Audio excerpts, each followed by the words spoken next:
practice. Yeah. And you'll start to get stronger and stronger and stronger.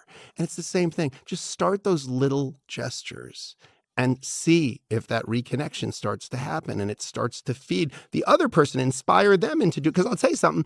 I feel like, and I haven't tested the theory, if you sent more flowers, you'd get more nudes. If you gave more nudes, you might get more flowers. Like, I don't know which came first, the flowers or the nudes, the chicken or the egg.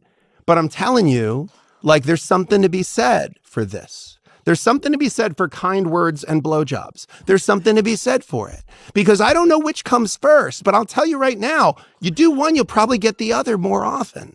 So I feel like there's value in that. And it's the part we don't say out loud. We say dumb shit like happy wife, happy life. It's a terrible line. It's a terrible line that everybody says at the wedding. Like the uncle who says it at the wedding, I should pay him a dividend. He's like, hey, he made a lot of money from me. But it really is. I mean, if anything, it should be happy spouse, happy house. But even that, if your meaning is, yeah, just like do what they want you to do, like just make them happy, like whatever it is, like no, like that is not a recipe for success in this coupling that is supposed to be the paramount connection you have with another person. But you know what is interesting is you talk a lot about infidelity in affairs. And Yeah. A couple of the ways you talk about them were fascinating to me, which is you said affairs almost never start with sex. Yeah. What do they actually They start with? with attention. You know, I think they start the way relationships start, which is you're interested and you're interesting. Yeah. You know, which is something that very quickly can go away in marriage. Like, because you've heard each other's stories, you've heard each other's jokes, you kind of, you know each other, you know what to expect. That's, by the way, it's part of the joy of being married is it's like, oh, I know what this person's going to, like, I know what they think's funny and what they don't. And I kind of like, the world is so mysterious and challenging and we have so little control that like knowing someone's levers, like I know what makes them feel good. I know what makes them smile. I know what food they like. Like, that's a nice feeling. But there is something exciting about the mystery of another person and being interesting to someone. Because I don't think love is just about how I feel about you. It's how you and what you feel about me makes me feel about me, right? Yeah. Like there's something about when your partner looks at you like, wow, look at you, that you look at yourself like, yeah, look at me, you know? And it's kind of like your grandma saying, like looking at the old version of herself and going, oh my God, look at how good you looked. Like, look at how good I looked. Like there's something about seeing yourself through the eyes of this person who sees you with desire and excitement and fascination. Like fascination, it's pretty hard to have fascination for someone you've been with for a decade and who like you've cleaned up their socks, you know, like it's hard. Like no one's a hero to their butler, you know, and so it really is about like, how do I still keep this sense of like excitement and fascination? Because an affair, it usually starts as some other kind of interaction. It starts as our kids are on the same softball team or, you know, and social media, by the way, like if we were going to invent an infidelity generating machine, it would be called Instagram. Oh, wait, why? Because it's putting us in touch with a bunch of people that we probably have no business really talking to. Yeah. It's giving us benign, neutral points of entry that we have no reason to feel guilty about at all. Because it's like, no, I'm talking to I added this person because our kids are on the same team or our kids are in the same, or we work together. But now I see you in a bikini. You know, and I wasn't going to see you in a bikini before Instagram. That wouldn't have happened. You know, I wouldn't have seen you out with your girlfriends wearing something low cut. Like I wouldn't have started seeing you in this different setting as an object potentially of desire. And by the way, I don't know about your experience of social media, but mine is everyone's posting their greatest hits while we live our gag reel. And no one is in the height moments of their life, like when they're having a wonderful time, taking out their phone and scrolling through Instagram. So it's always when you're like bored or like on the toilet or like sitting and waiting in the waiting room at the doctor's office or on the subway. It's like some moment of kind of, and what are you doing in that moment? But looking at the most exciting, curated, perfect, filtered version of everyone else's life. So of course, your life in that moment sucks compared to that. So now I'm seeing this idealized, stylized version of this other person. And we have some interaction, and it's benign interaction. We can message each other and like, oh yeah, I see you guys. How was that? Where did you guys stay when you were in Greece? And then it's very easy to have like that little, because again, no one's watching. Like you're not posting it on the Facebook wall. These are DMs. So you're doing the like, wow, you look great, da, da, da, da, and it turns into, okay, now we're flirting, but we're just flirting. It's no big deal. And then that's how it starts, because it starts to feel really good. Like it feels really good because of who you feel like. Like you feel interesting again. You feel interested again. And that's what it's about. Like it's about that. It's not about the sex. Like it really isn't about the sex. Yes, of course, sex is an important piece of things. And sex, I think, is the glue in marriages. Otherwise, just be roommates. Yeah. But like sex is glue. And without that glue, like, yeah, you start to, there starts to be some distance from each other in terms of like, you are not the thing I align with sexuality. Same thing, pornography has the same effect for men. If like 90% of your sexual outlet is women on a screen you will never meet and not your primary sexual partner, you're going to have issues with that. It's one of the reasons why I've said, and again, I'm not trying to be like the proponent of nudes here, but if your spouse is the kind of person who's a very visual person and otherwise would be very into pornography, or you have to spend extended periods of time away from each other, having some nudes of your primary sexual partner and having them and looking at them as I don't think that that's a bad thing. Like you want to be the object of your partner's desire and you want to be the primary association they make with sexuality is you. So again, what happens in these other relationships? It starts with just an interested connection, a benign, safe connection, and then it just turns into something different.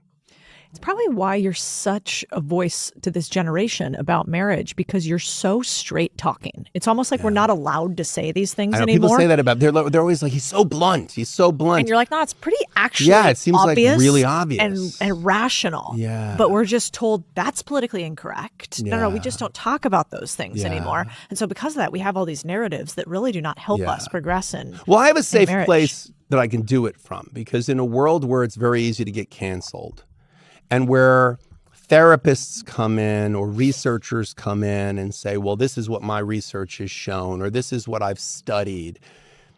I'm just telling you who's sitting in front of me in the chair. Yeah. And like, you can't pretend they meant to be there. They didn't. And you can't be like, well, but you don't really know. No, I do. Like people lie to their therapists all the time. They don't lie to their divorce lawyer. Like there's absolutely no profit in lying to your divorce lawyer. If anything, you got to tell me all your stuff. And by the way, it's protected by attorney-client privilege. Like I've never once told any client confidence in any public setting. Like I take my oath as an attorney very seriously. I anonymize everything that I talk about publicly. And the truth is, like, yeah, but I get to see a really honest version of this. And people talk to me about, like, you get to know your divorce lawyer. Like we have a really intimate relationship in that you have to be really honest with me, and I get to know your finances and your kids and your parenting and your substance use issues and your mental health issues and your whole family history. So I get to know you really well. And in 25 years of getting to know people that well, like you really see human emotional complexity, because I've represented the cheated on. And I've represented the cheater. Mm-hmm. And I've represented victims of domestic violence and intimate partner abuse. And I've represented perpetrators of domestic violence and intimate partner abuse. And I have to tell you, you spend enough time with people and you figure out like, okay, these are hurt people hurting people. And they did not set out to do that. Mm-hmm. And if only there were just evil people and we could just sequester them from the good people. But it's not true. Like the line of good and evil runs right through the human heart. Mm. And none of us wants to cut a piece of our own heart out. Mm. And so when you spend time with people and start to realize, okay, like horns and halos isn't really a thing. Like people have moments, like I'm sure if I looked at the best moment of you as a wife, I would, and said, that's what kind of wife she is, I'm giving you way too much credit. Way too much. And if I look at the most impatient crap moment you've had as a spouse, where you just really missed it. Not good. And I said, that's who she is as a wife, I am not giving you enough credit. The truth is, it's kind of about like ratios. It's kind of about how it works. And I think that's what I get to see is when it's failed catastrophically. And that gives me the ability to just go, look, don't get mad at me. That's how it is. You know, I feel like I know a lot about this because I watched your new favorite show, which is the Kardashians show about divorce attorneys. How did you make it through the first episode of that fever dream of a show? I like everything Ryan Murphy has ever done. I'm such a devotee of every American Horror Story. That show made my eyes bleed. I think you are missing the brilliance. The camp. You know what? The camp That's a fact. nature. I am absolutely missing any scintilla of brilliance. I actually see it as a brilliance black hole. Like it is the event horizon of brilliance. It's gone. Watching you watch the vagina entryway part was just that's peak There's a line in the me. first episode where they say, Kim Kardashian's character says to one of the other people, come work with us. In 2 years, you'll be a multimillionaire. And I went, divorce law? Like in divorce, you think in 2 years you're going to be a multi-millionaire in divorce law? By the way, with offices like that. And she also too is like Kim Kardashian's character is driving a Bentley, I'm sorry, are you in venture capital? Like, what are you in? Because divorce, like, listen, we're not wearing sackcloth and ashes. We're doing all right. But like, there's only a certain number of hours in the day I can bill. And there's only so many, like, I'd have a bunch of lawyers working for me, but they're not me. So people eventually would go, where's Jim? I hired him. Like if I'm going, no, I'm not your lawyer. I know you hired me, but here's Bob. He's going to be your lawyer. Like people eventually get very mad about that. Like if your therapist said, I'm not going to be your therapist this week. I have Steve. He's come in. He's going to do it. You'd be like, yeah, we're not doing that, you know? No. So I just don't know. Maybe they could have just spoken to like one actual divorce lawyer and made some aspect of it with the all-star amazing cast that they have. I loved it so much. I I told really I love know, is that I'm a terrible person. But I gotta leave. I'm sorry. I know. I've never you know walked my off of the actual show. favorite I feel like part, and like I was like, I think I'm a Kim Kardashian stan now. Like, which is not something young Codie would have said. I got no beef with Kim Kardashian. I really don't. Because you were her divorce attorney. I really don't. No, I was times? not her divorce attorney. She's California. I think she had Laura. Laura Wasser's amazing and a beloved colleague and a super talent. No, I think that she's amazing at outrage, though. I think she planned it all. Maybe. Like even she did this post that I was like, God, the internet fascinates me, like psychology of how people engage on the internet. And in the same way, like I find you fascinating because you seem to feed off of, when people get amped, you're like, nah, it doesn't fucking bother me. Yeah. And I think she's like that on the internet. When people get amped, she's like, oh, well, fucking listen, money. that entire family has figured out how to leverage, people's emotional state into something very profitable. Yeah. I don't want to do try to, be an armchair psychologist of Kim. But what I will say is I have a son who's 28 years old and he's a lawyer. And I never pushed him to be a lawyer.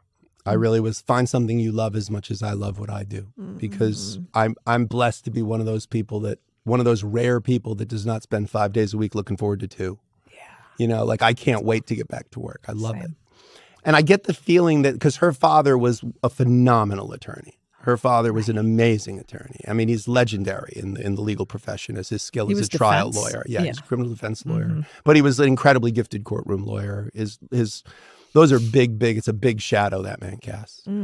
So my heart really goes out to her because I didn't know her father, but I can't imagine that he would not be incredibly proud of her. Yeah. Like she is such a successful business person. She's a mom. She's so many things so well. Yeah.